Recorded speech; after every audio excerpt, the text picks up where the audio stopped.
So welcome everyone to the interview with Theodore Galanos. Thank you, Theodoros, that you take your time. I know in Malaysia it's what is it, morning now or evening? No, it's night, yeah, 10:20. Yeah, it's evening. So let's start with the questions. So Theodoros, what is your educational and training background, perhaps professional and research orientated focus of what kind of intelligence-driven design technology that you are working on? And intelligence-driven design sounds like a big area of creating, controlling, and managing millions of variables for certain objectives and data libraries, probably also generative adversarial networks and other.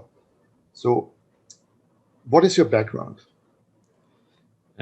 So I studied mechanical engineering in university, in my bachelor's and my master's, and I never got to practice it, however. So I'm not really that type of engineer that I would have been if I was doing mechanical engineering. And very many years after, I realized that a lot of the courses that we were actually doing there could be brought together and combined to make a sort of AI course back then. So a lot of the optimization, non-linear programming, dynamic programming, all these things were part of our curriculum, but there was no one really to put it together for us, to sort of show us that this could be something in the future. Possibly no one believed it would be something in the future back then. This is around 2000 to 2007. So that was my background, and I floated around a lot of things after that. I did a master's in industrial ecology, which is sort of sustainability related and focused things. And I did a couple of jobs that I didn't like. And after a few adventures, I found my way into the architecture and engineering, environmental design and engineering part of the world. And that's where I really started thinking about all this stuff. That's where it clicked for me. And I think what I got from my education is not really the degree, and this is a very important point I think that I have, is that I think that the person that I am today is because of my education, and that education was much more than what we mean by a degree. So it was in Greece, at least back then, we have this sort of ivory tower, old school education, right? My school was 5 years, but the average was 7.5 to finish a bachelor and a master's.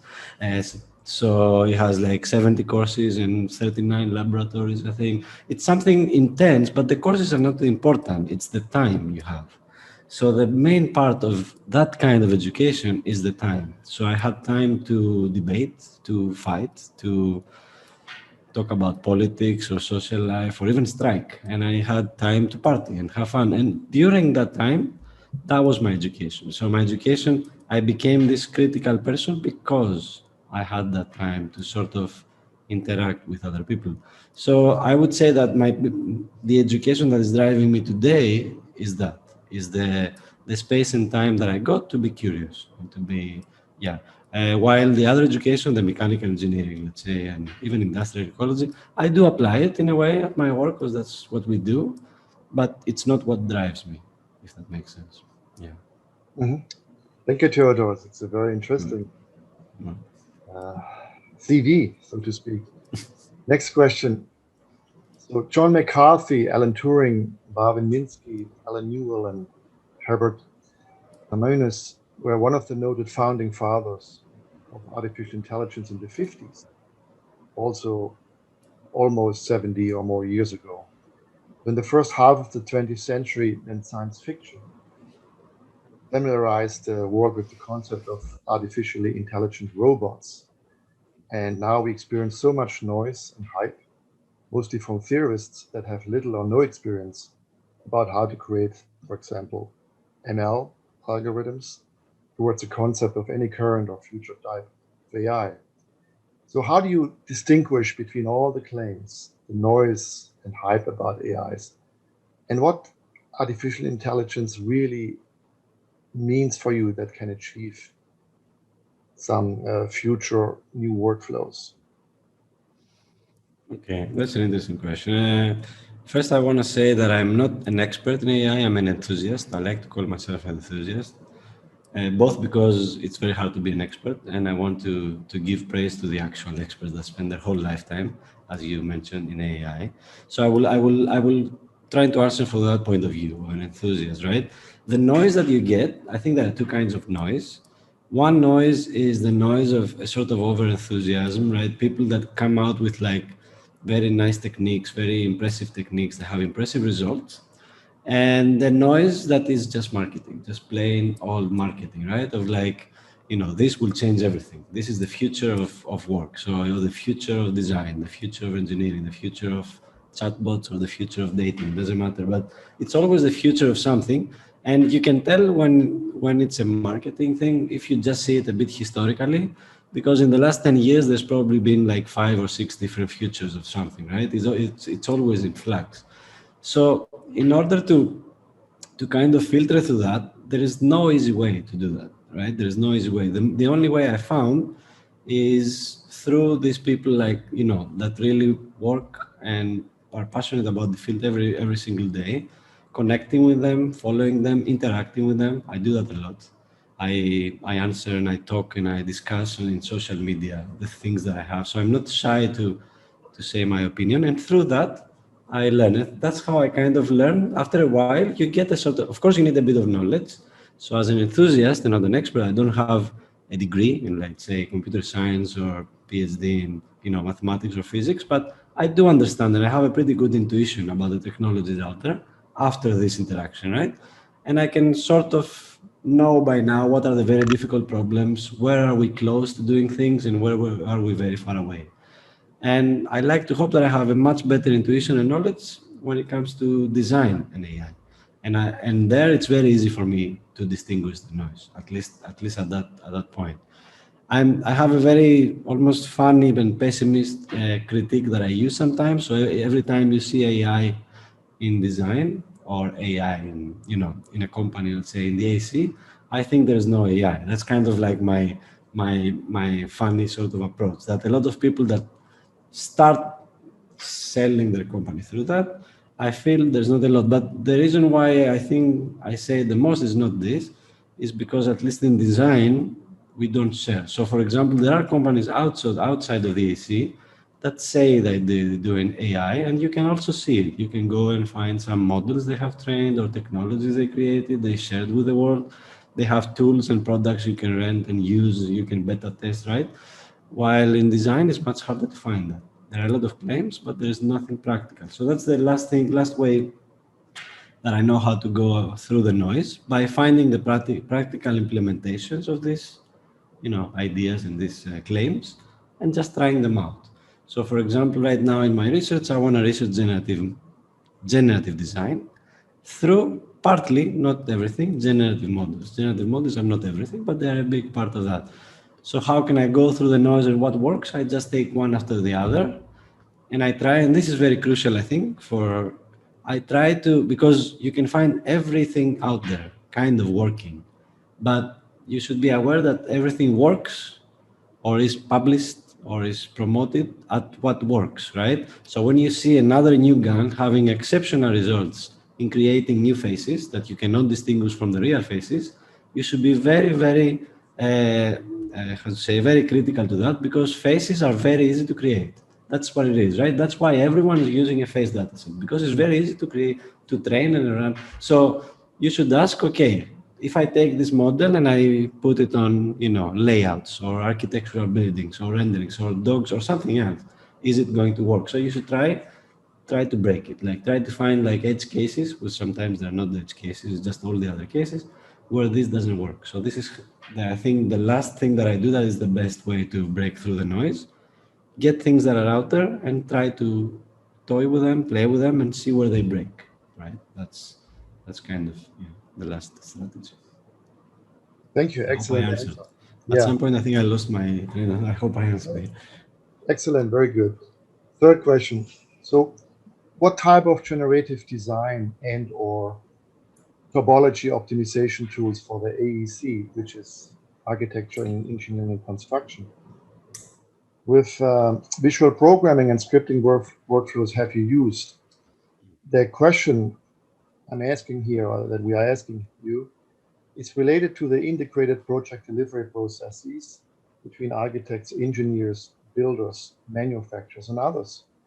So for example, one of the leading AEC engineering platforms mentions widely used generative design tools for the engineering and architecture community, such as, and I'm mentioning here some brands, Altair OptiStruct, Altair Inspire, ANSYS Mechanical, and the Discovery AIM, Autodesk Generative Design, as we using them in our community, from NASCAN to Fusion 360 and other tools. Then Simulua, Tosca, CATIA, function-driven generative designer, COMSOL, multi-physics optimization, Dassault Systems, Frustum Generate, MSC, Apex, generative design.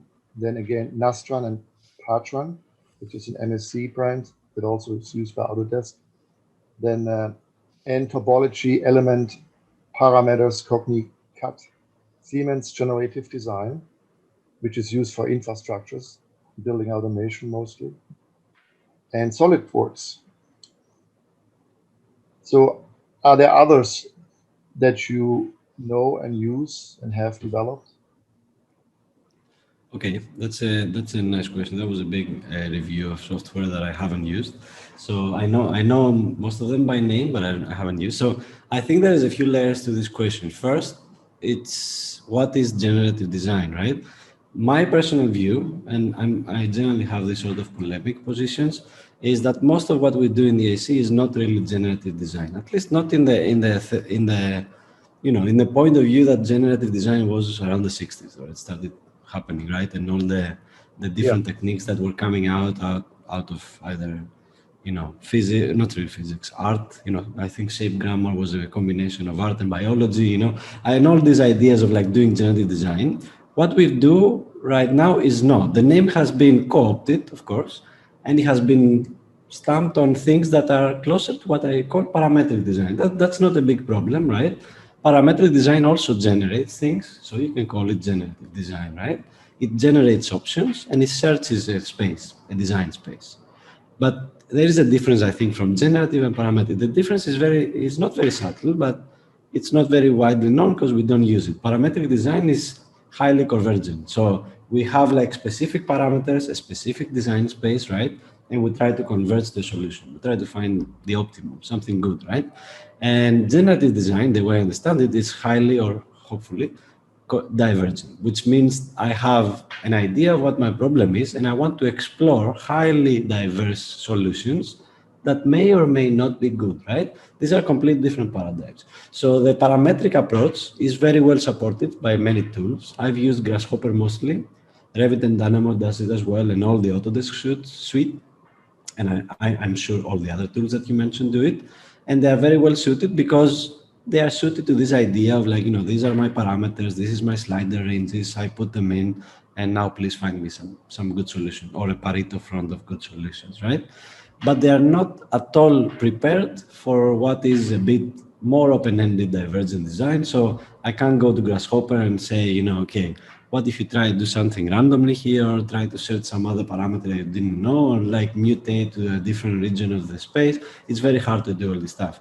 So I've done a lot of parametric design at my work, but the generative design work that I do now is decoupled from these tools. And it's decoupled for a few reasons. One is the reason that I mentioned. It's very hard to do it in there, right? It's very hard to just do like divergent search in these tools. The other is efficiency. So these tools are quite fast, not always. Grasshopper is much slower.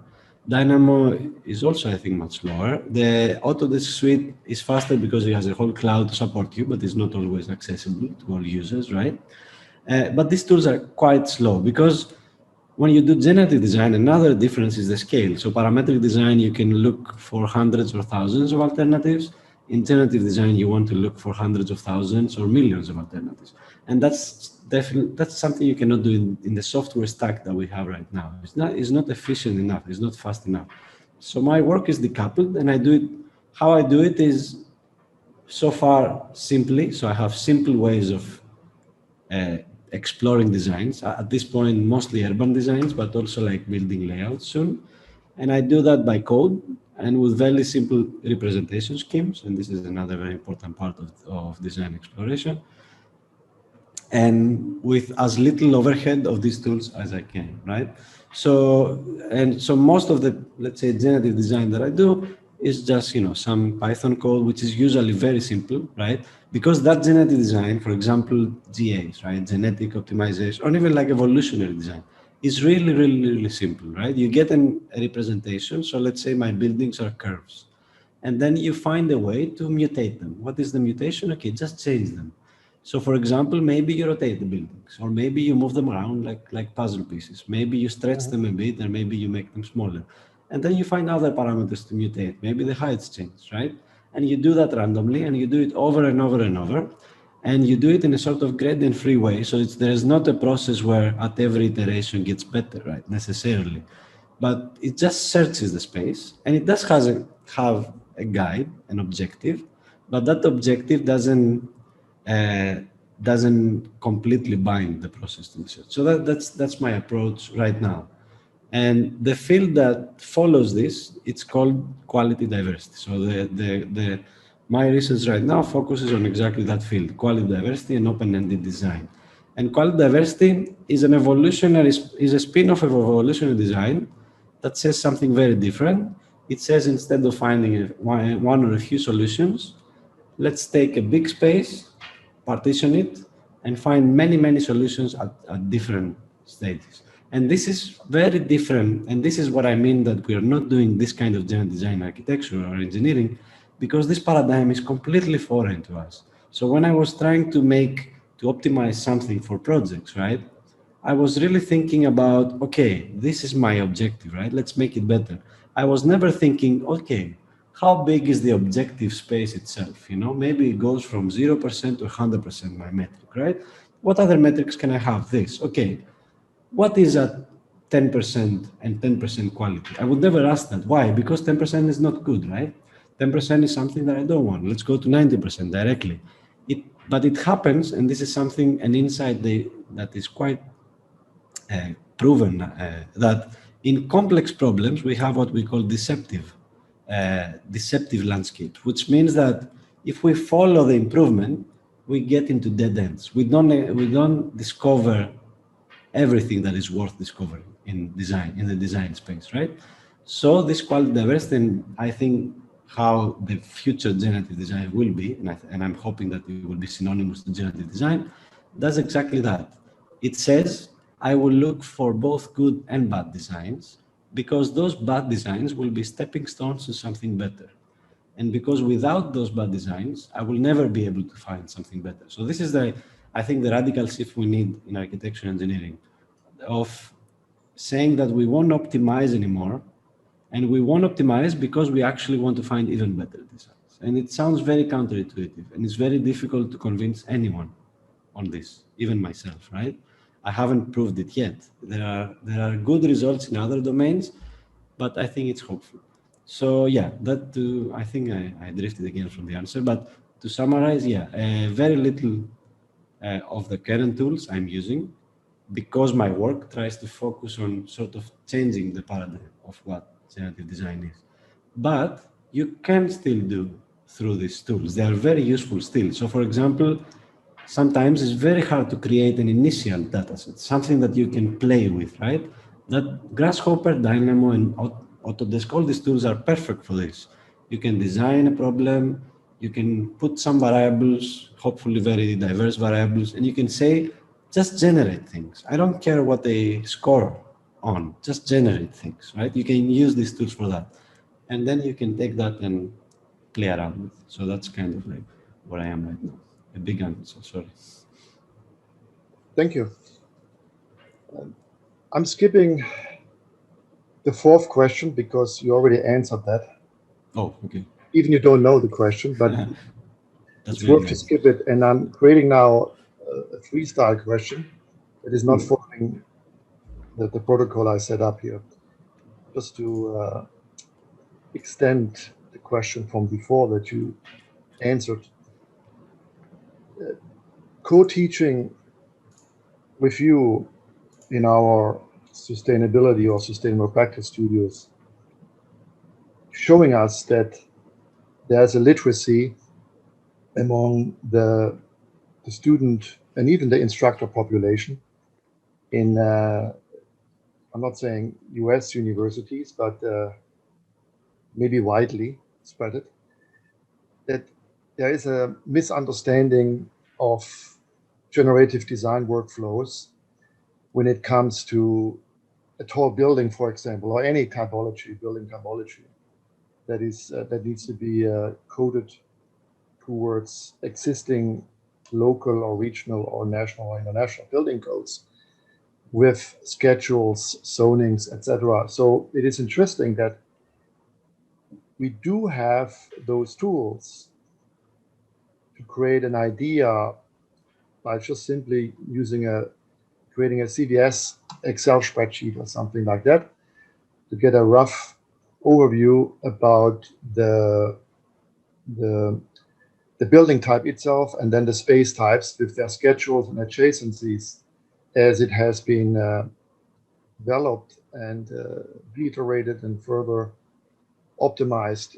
When I think about Autodesk Refinery and Fractals, which is now today the generative design tool that can be also run and merged and married and vice versa with Grasshopper, it's still not the common sense how architects and students approach the design.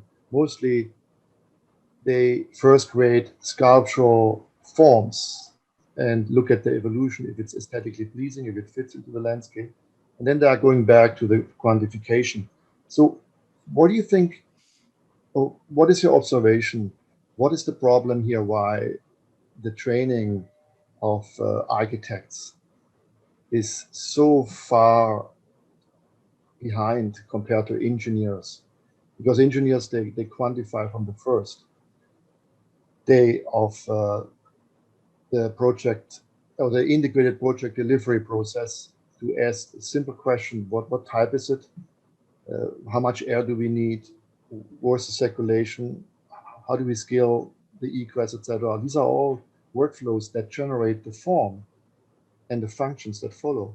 So based on your observation in co-teaching with me in a typical US school, what would you change when it comes to computational courses and training of architects?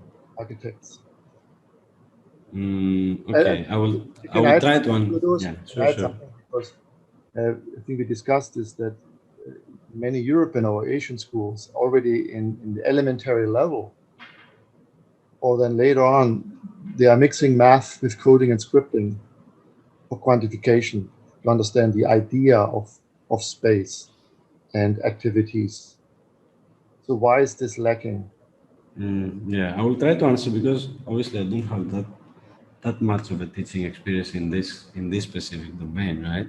Yeah. So let me see if I can try and pull off some strands of this. So the first thing, okay, I will be a bit of devil's advocate here, so I don't want to, completely sort of bash architecture and not engineering. So I will say that a lot of the buildings in the world fail, right? And it's plain to see from our energy demand, and they fail both architecture and engineering wise, right? So I've seen a lot of times, in a lot of projects that I took part, engineering was, more or less the art of copy pasting, right? So both fields have problems, right? Both fields have a lot of, let's say, cases where it's difficult to do what you said, like simple decisions that should lead to good designs, right? And for many different reasons, not always aesthetics. Sometimes it's money, sometimes is knowledge, sometimes is no time, or in the real world and stuff like that. There are bad decisions in terms of education. So about the aesthetic point, I think the aesthetic itself is not a big problem. I think, in fact, if we had that sort of generative design that I was talking about, which I forgot to say, it should only be used for conceptual design and exploration, right? It shouldn't be like for detailed designs, and as you said, where we put the floor plan, where does the door go in, how do the the pipes connect, all this stuff is later, right? But if we had that sort of general design that I was talking about, I think that architects would develop, and designers in general would develop, a sort of intuition of both beauty and form, because they would be exploring form and performance. And I think this is what's lacking right now. I think we lack that intuition between what we draw and how they perform in the real world, for many reasons. One reason, which is not our fault, our tools are very bad. Like, for example, one of the reasons I almost stopped doing energy simulation is because energy simulation can be incredibly painful to make it work very nicely, and then you go to real buildings and your difference is 30% from your model, right? So it's really hard to simulate these things. So it's really hard to evaluate. Another reason is because our tools are not, they don't have this interactivity between your design. So like when I was doing parametric performance optimization in Grasshopper or Dynamo, you would create your script, you would press a button, and then maybe after a few hours, after a few days, you go back. There is no, all the in between was like something you forgot, like what happened. You just saw some results of something that you did a few days before, it was disconnected. So even like how to visualize, how to communicate. So our tools are not really made for this, like, mixed initiative design of like, okay, let's do this. What happened? Let's do this. What happened? Let's do this. So like some sort of, this human computer is lacking. So it's difficult to create intuition. And of course, our actual projects in the real world, all these are dreams. Like you don't have like 1,000 alternatives. You have like 2 days for the meeting, right? And you need to make some presentation. And at the end of the day, you make a nice presentation, you show the client. Like, and a lot of the times in the real world, there's not even time for all these nice things. So yeah, I think we're lacking this intuition, and I think we need this intuition both ways. We need architects and designers in general to develop an intuition about performance, right? And that doesn't mean forget what is beautiful, but on the contrary, right? Understand how beautiful can connect to performance and functional. And on the other side, engineers should sort of like open their minds to potential for performance elsewhere, not just the best practices that work. And in the real world this is hard to do, but I think it's necessary, because you get, as you said, you very rightly said, you get those 2 points a lot of the times fighting in projects. The architect comes with a concept, and then the engineer will say, okay, this concept doesn't work, what is these things, we need to actually make it work. The client will say half the price. Everyone presses to a certain direction. While if they were both sides were open to each other, they could go before the client sees anything with a much more holistic, I would say, integrated process, right? So the true integrated process would be that to understand the two sides. But to do that, education needs, and I think the course does it very nicely, needs to open itself to the other side. So I like this course, that we are doing. There's a lot of performance based. How do you actually build in the real world? How this is a nice shape. Okay, how can you make a layout inside? If you cannot, how would you change the shape? If you can, how do you change the layout, and how does this the shape? So we do this a lot, and I think this is the way of bringing those two things together, right? And understanding the strength of the two. And it's hard because there are no tools to actually do both. There are no tools, unfortunately, right? There are no tools that can teach you, you know, this intuition like holistically or whatever. You need to sort of like sit down and do it yourself. Like if you like drawing and beautiful shapes and nice concepts, that's great. You need to sit down yourself and make an energy model of that, a daylight model of that, an actual, I don't know, layout and how the egress, where the fire escapes. You need to pressure yourselves to do that. And then when you develop that intuition, it becomes easier. I don't have that intuition, I should say. I would say about myself, because I like the beautiful side of things. I cannot really design many beautiful things. But the intuition that I have is that I've seen through these generative workflows that a lot of near beautiful things can be found. And that is interesting, right? And the Yeah. last comment I would say, just last comment, is that Alexander had this nice experiment. He was trying to find out what makes things full of life and beautiful, right? And Christopher Alexander. And they found out something very interesting from interviews with people. They would show them things, right? And they would ask them, which door handle has more life? Which door handle makes you happier, you know? Which house do you want to live in, this or this? And what they found is that the vast majority of the things people selected were actually not just beautiful, but they were functional. They were the most fun, you know? And I thought when I read that, I was like, okay, I don't know if this stands and how true it is, but I thought it was a very nice insight, right? People actually chose the things full of life and the beautiful things. They also happen to be functional and work so well. So maybe there's not a lot of fight there. Maybe there's more connection. Yeah. Thank you, Theodoros. What a wonderful explanation, and it just reminds me how happy I am to do this D9 studio with you in sustainable practice. Now this brings me to the next question, Okay. which is probably more provocative. So, for example, the logic theorist was a program designed to mimic the problem-solving skills of human intelligence and intuition. It was funded by the Research and Development RAND Corporation. It's considered by many to be the first practical artificial intelligence program. And it was presented at the Dartmouth Summer Research Project on Artificial Intelligence, hosted by John McCarthy and Marvin Minsky, as you know, in 1956. So this was about 65 years ago. And of course, much has changed and further developed. So today, no machine learning skills, self-declared AI experts as theorists, not practitioners like neurobiologists in medicine or in neuroscience, while doing all these tests and applying these tools, claim in their hypes that machines and AI can think like humans and soon dream. Even there is an increased academic course inflation, which I just figured out by just searching around, about if AIs can think and dream and perhaps will replace or assist humans' intelligence. What is your personal understanding of the logic in this context? Okay, so yeah, I'll start from the logic part, which is interesting, and then maybe we can talk about substituting architects and all this stuff. I think the logic is very interesting. It's actually very interesting to my work right now. And the way I understand it, and again, I'm an enthusiast, not an expert, especially not a historian of AI.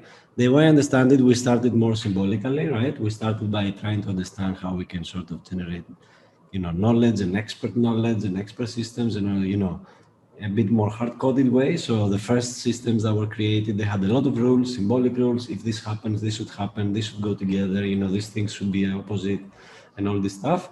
And what they found out is that those systems work very well, but they needed a lot of engineering, right? And possibly they lacked the technological advancements we have today. So they kind of died out, right? And then you have the sort of connectionist paradigm, the neural networks came in.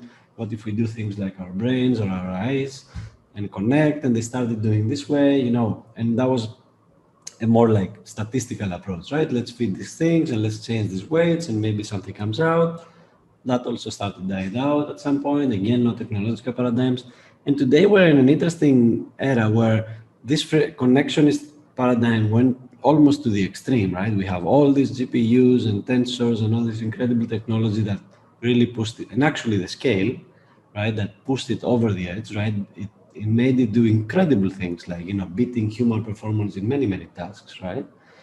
But at the same time, most of the critique that comes in relation to, look, can AI dream and think and generate artificial intelligence is from that, I think, from that sort of, symbolic understanding of that, yes, we have these models that can do incredible things, but, they can, if you move them like 5 meters to the left, they don't know where to go, like GPT-3 is amazing, but if you try to tell it to tell us something about the President Biden, it doesn't know that Biden is president, right? Because he was trained a year ago, right? So, but yet, still, it can create a whole AI game, like an AI dungeon crawler game, a whole story, not crawler, I'm sorry, dungeon and Dragons game, I think, very nicely, So it does it. So AI can do, or these models can do incredible things, but they're not there yet. And I think what they're lacking, and I won't go to language because it's too deep for me. Like I understand some stuff, but the NLP I don't get too much, all of it.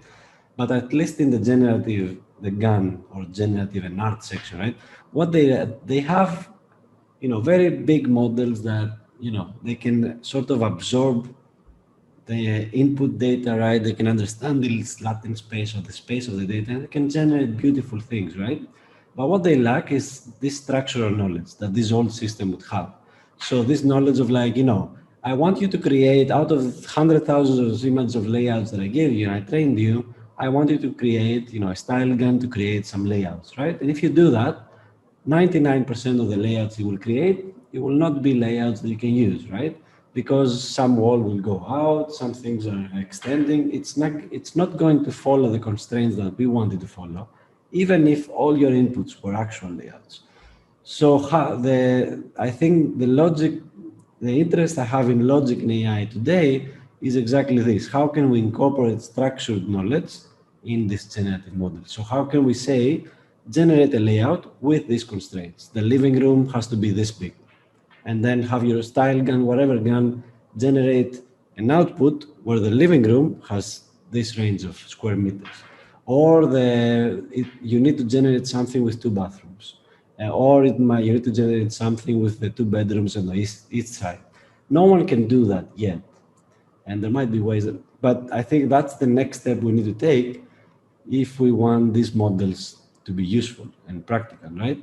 And they are kind of useful now as like, you see a lot of architectural research on like, generating beautiful hallucinations, right? But how do we go from the hallucination to something we can use in design? So that's I think where the interesting thing about logic comes for me. There are some research there going on now, but not a lot. And I think this is a very interesting field of how you can actually use that. The other question about, are these things going to substitute us and all this stuff? We talked also about education before and I skipped it. I always said that, like people usually say, automation will kill architecture, right? Or will kill design, will kill creativity, will kill everything.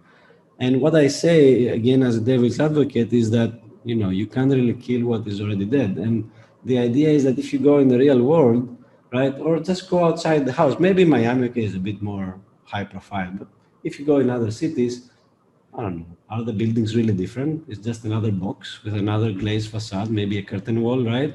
Is another like panel, glaze, panel, glaze, panel, glaze, right? Inside, maybe they have another, I don't know, VRF system. It's all the same, right? So where are we doing design? Are we really doing design?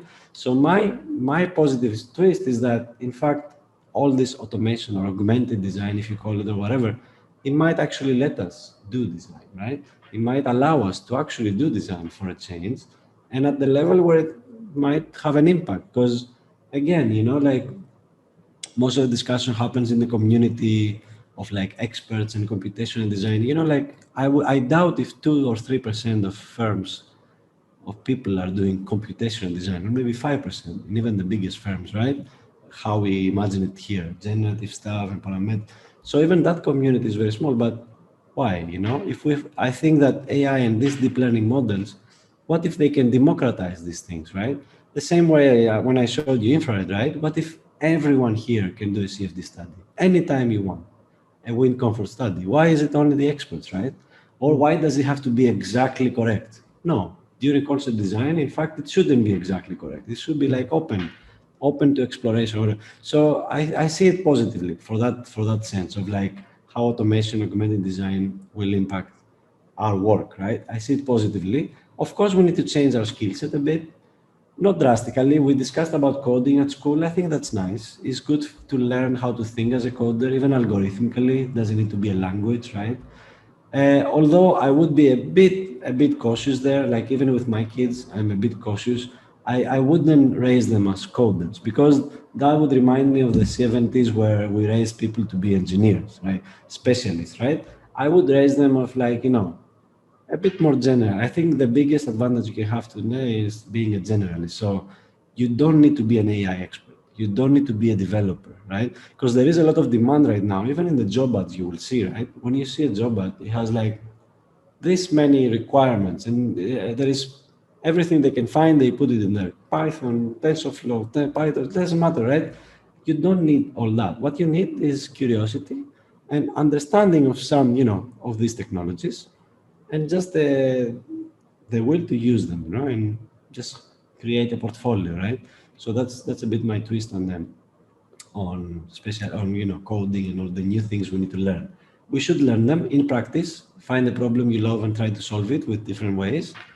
But you don't need like masters in machine learning or courses, like all the stuff is a bit too much. Yeah.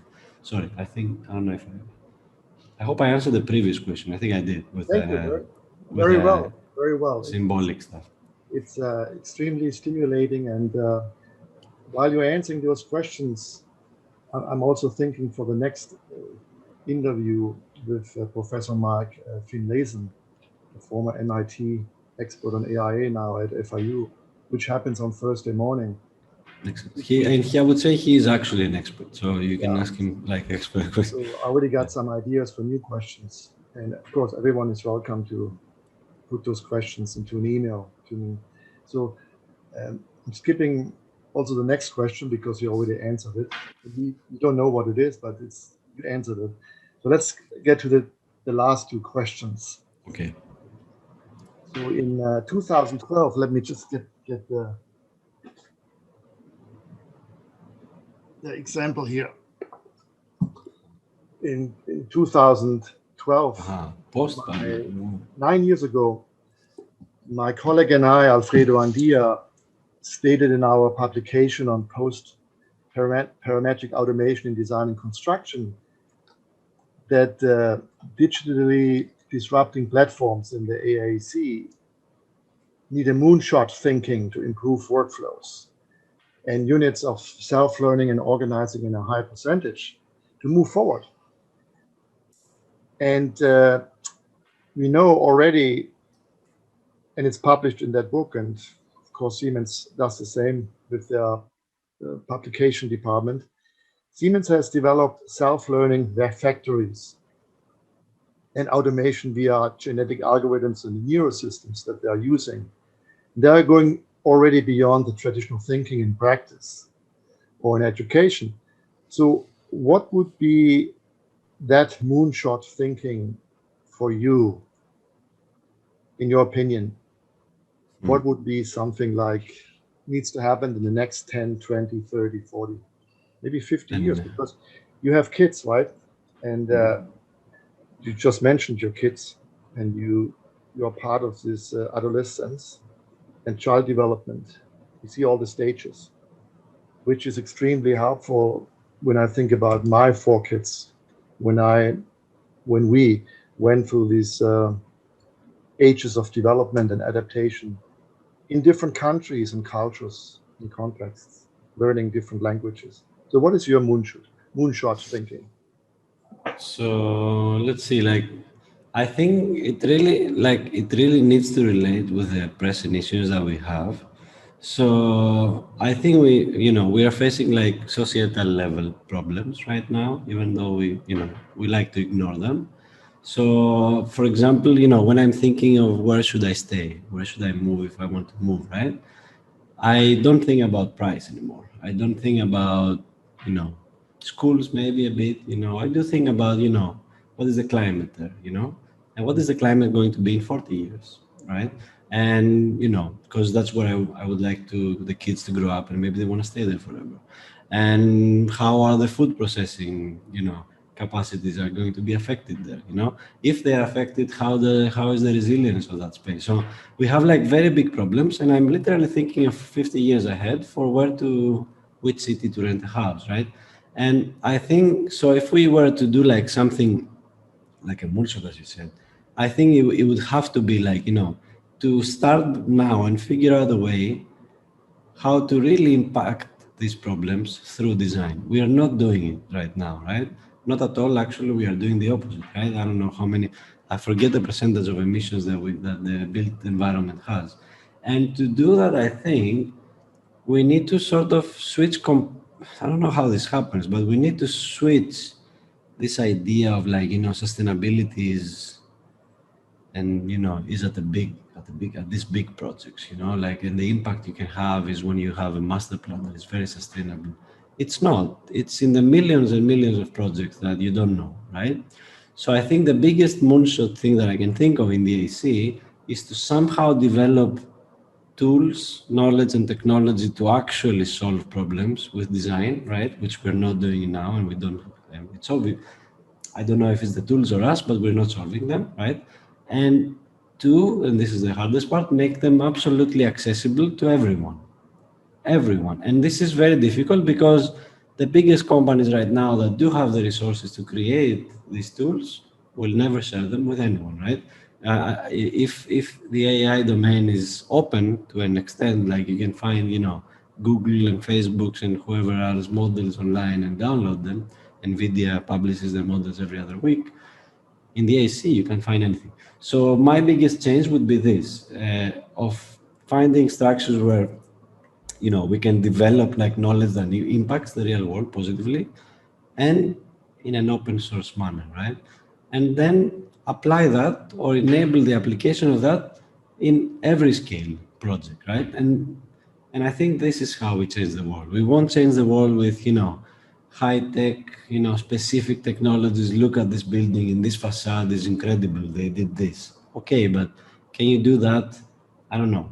In the 1 billion houses that, I don't know, countries in the Middle East or, Southeast Asia might need. Can you do that? No, there's no money. No, I won't even bother going there because no one will hire me. So all this stuff, we need to make it accessible.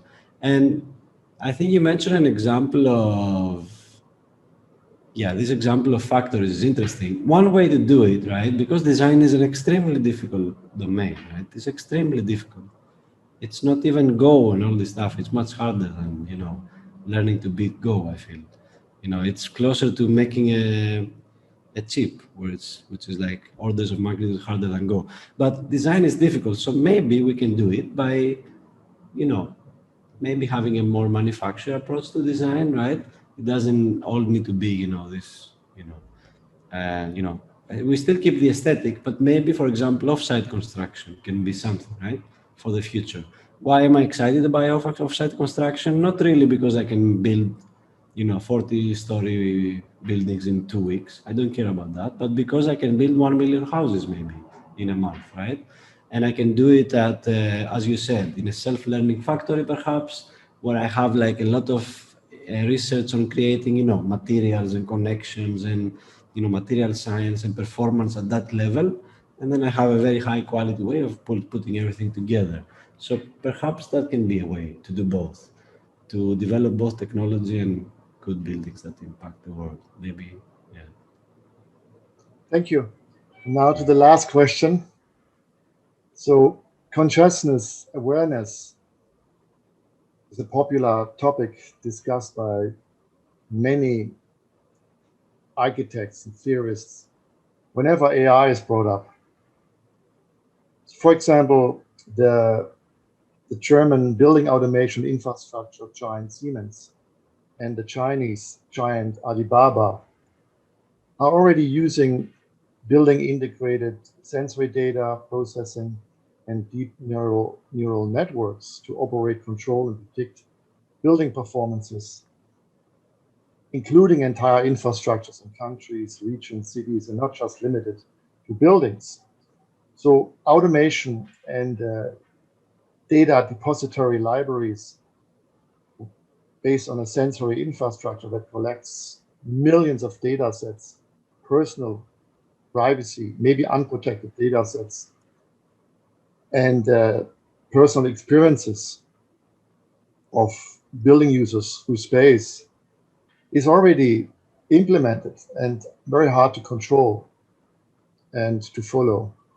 Like when we choose Ghostory and we write an email or we are searching on the internet, we can block with Ghostory, all these big companies trying to get our preferences and statistics, what we like and what we don't.